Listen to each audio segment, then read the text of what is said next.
All right, let's talk about karma. We all think we've got a handle on it, right? You do good things and good things happen to you. Simple. But what if that's just scratching the surface? What if the real goal isn't about racking up good karma points, but about getting out of the game entirely? Today, we're diving into a really profound teaching on the four dimensions of karma and a path that goes way beyond that simple cycle of good and evil. So let's tackle this head on. Do good, get good. It's a comforting idea for sure, a nice, clean equation for how the universe works. But according to the original teachings, if we only focus on this, we might be missing the whole point. You know? Is the objective just to have a better time while we're stuck in the system? Or is there another option? Okay, so first, we have to understand the machine we're actually in. The source material lays out these three different types of karma that, and this is the key part, all do the exact same thing in the end. They just keep the wheel of action and consequence spinning and spinning and spinning. Now, this one is pretty straightforward. We all get this. It's black karma, or Gundam. Basically, any action that comes from a negative place, greed, anger, that kind of stuff, it's going to lead to a negative result. This is your classic what goes around comes around, but in the not-so-fun direction. And on the flip side, of course, you've got white karma, or gumkao.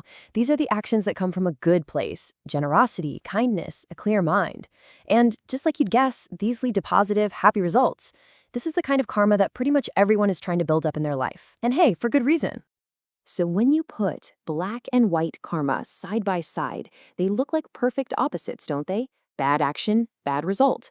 Good action, good result. But look, the most important part of this whole comparison is that last line. Because despite being opposites, they both do the same thing. They keep you in the cycle. They're just two sides of the very same coin operating inside the same system. And then there's the third kind, which, let's be honest, is probably where most of us live our lives. It's mixed karma. This is when an action has a bit of good intention and a bit of not so good intention all tangled up together.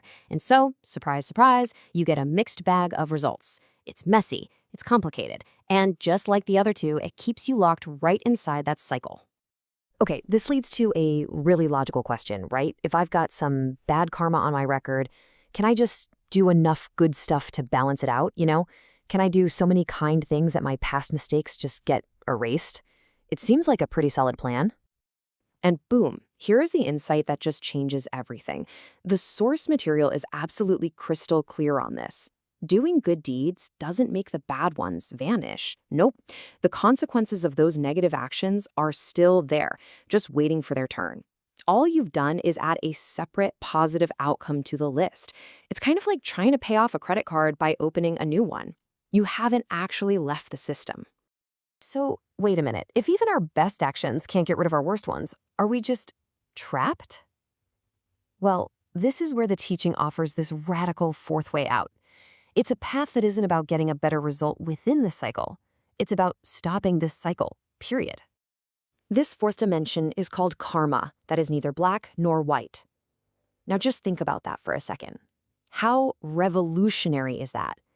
We're talking about a type of action that is specifically designed not to create a normal result, good or bad. It's playing a totally different game. And what's the purpose of this path? Oh, it's just brilliantly simple. It has one and only one goal. And Ben Beibai Purkwam Sengam, the end of karma.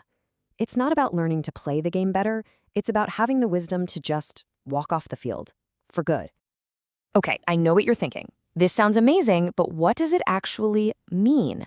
What is this action that leads to the end of all actions? How do you do something that results in, well, nothing?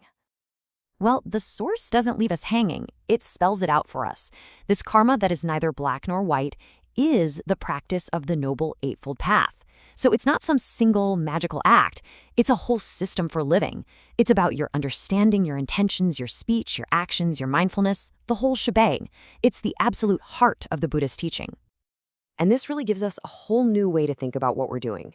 You can see it broken down here. First, you have to see the trap. You have to realize that just chasing good and avoiding bad keeps you spinning. Then you choose a new way. You engage with a path, like the Eightfold Path, that's built for liberation, not just for better circumstances. And finally, you aim for the real prize, the complete and total end of the cycle itself. So, with all that said, let's just lay all 4 of these paths out on the table. When you see them all together like this, the choice we're facing becomes incredibly clear. This table just says it all, doesn't it? Take a look at the ultimate aim for the first 3 types: black, white, and mixed. They all do the exact same thing. They perpetuate the cycle over and over. But that 4th path, that's the game changer. Its result isn't another experience, good or bad. Its result is cessation. It's the only one with an exit sign. And that, right there, is the mind-blowing takeaway from this whole teaching. It completely reframes the spiritual journey. The most fundamental choice you and I have to make isn't just about being a good person instead of a bad person. It's a choice between continuing to spin on this wheel or starting down the path that leads to its final, complete stop. So the question this all leaves us with is a really personal one. When you look at your own intentions, your own actions, day in and day out, which game are you playing? Are you just trying to score more points to keep the cycle going? Or are you taking steps, even small ones, on the path that actually leads out of it altogether?